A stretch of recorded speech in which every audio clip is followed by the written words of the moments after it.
So, to use Edward Said's famous term, the policy of blaming the victims. If the Zionists actually succeeded in doing something, they have succeeded in Zionizing the Arab consciousness. In Egypt now, the state-sponsored propaganda about how the Palestinians sold their land and fled away is a Zionist narration completely. Even under the bombs, they blame the victims. Under the bombs, we gathered together in homes. My Palestinian father used to say, take all the children and put them here in the room. If we're going to die, we're going to die together. No one will be left alone, to survive alone. The women told me they would actually heat oil and throw it on the Zionists if they came in. And this is actually a southern Lebanese tradition, by the way. I picked up Rami, a 7-year-old little boy whose house got bombed. While I was placing the oxygen mask on his face, he asked me what my name was, and once he noticed that I had a Lebanese accent, he said, can you please tell Hassan Nasrallah to make them stop bombing us? What is unacceptable, what is unforgivable, is the tears they made us cry. Is the tears they made our grandmothers shed. When they broke our olive trees, when they uprooted our lemon trees, when they killed our pigeons, when they killed our grandchildren. I want to return to Gaza because I have a family there, just like I have one in Lebanon. But will the Egyptians actually allow me in? I cannot rest at night. I cannot wake up in the morning without the hope of return. And what I am experiencing is just piece and parcel of what the 6 million Palestinians outside Palestine did.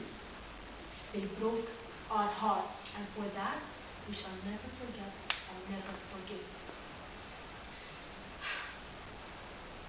A week ago, I received a message from a dear friend of mine, Hamoudi.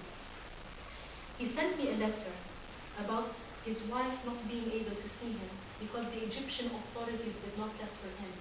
In his letter, he said, open quote, I write to you because I'm frustrated. No one seems to listen or feel how hard this is on us Palestinians. What crime have I committed to be denied the chance to hold my wife's hand and compensate her on her very, very hard and tough journey she had to endure to get to me? Even very dangerous criminals are entitled at least a visit while they wait in jail. Why can't I be considered a prisoner? And why wouldn't they let my wife come visit me? Questions that keep popping up in my head seeking answers. I feel helpless. I feel I can't find a way to soothe my wife's tears whenever she calls me. Is that what the world wants us Palestinians to become? To turn inhuman? To become outrageous and seek revenge? Is that what peace is all about? I just wish one day an Israeli Zionist would understand what they did to our humanity. I'm writing this email while in tears and shivering. They kill and kill and kill, all day, every day, with the same pathological hate that fueled Hitler's war. We kill, or else we cease to live. That is Israel's message.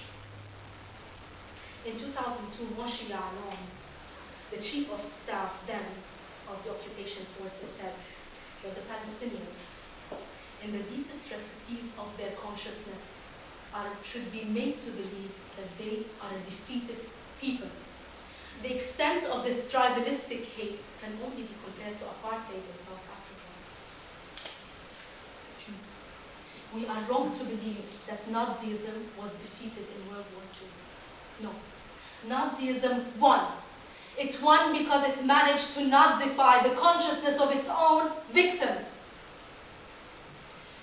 The only way that we can make it up to the Samuni, Abu Dayyib, and Abu Aisha families who were erased from existence is by making sure that their surviving families live in democratic, just circumstances. Equality for all the historic land of Palestine, no matter what religion, no matter gender, or color, or race, or ethnic background. We want justice through accountability. Civil democracy, one person, one vote. If international law is against it, then international law is against US Constitution. If international law is against it, then international law is against what South Africa is right now. If international law is against it, then international law is against what Ireland is right now as a power-sharing government. I sat with members of civil society movements in Gaza.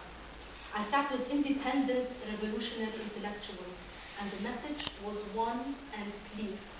We want you to boycott, boycott, boycott that entity. It is black or white, there is no gray. No buoyant, empty talk, no negotiations. We do not negotiate the killing of more than 483 children. Let us never forget the Samuni children, or the Abu Dhabi children, or the Abu Aisha children. The moment they were killed, let us put ourselves in their shoes. What were they thinking? They were being killed thinking that their blood will not be wasted, that there will be people, others who will inherit this cause. I am here because I represent blood. And I tell you, no to apartheid, no to genocide, no to ethnic cleansing, no to a state based on an ethno-religious identity. They threatened us with a genocidal war and they committed one. In March 2008, Israel committed a massacre in Beit Hanun, northern Gaza Strip, where it killed more than 64 child. They came back from school and they were playing in their playground. No one heard of this. Israel was confronted by nothing but silence. For who would defy the grand, magnanimous, democratic Israel and stand with the silent, poor, small Palestinian? 8 months later, Gaza occurred. It was this silence that made way to Gaza 2001. When I spoke about the kibbutz way of placing people together, like the Samuni family, and bombing their house, to a member of the audience once in a talk, they asked me, but don't they feel bad for doing this? I answered her, well, would you feel bad if you smashed a cockroach? We were cockroaches to them.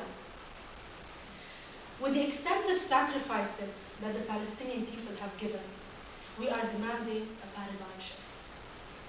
Now, BDS is not part of the mainstream, nor was it in 1950 South Africa. We are asking those who support the cause of the Palestinians and who believe in it, whether in Jordan or in Alaska, to boycott. What does boycott really mean?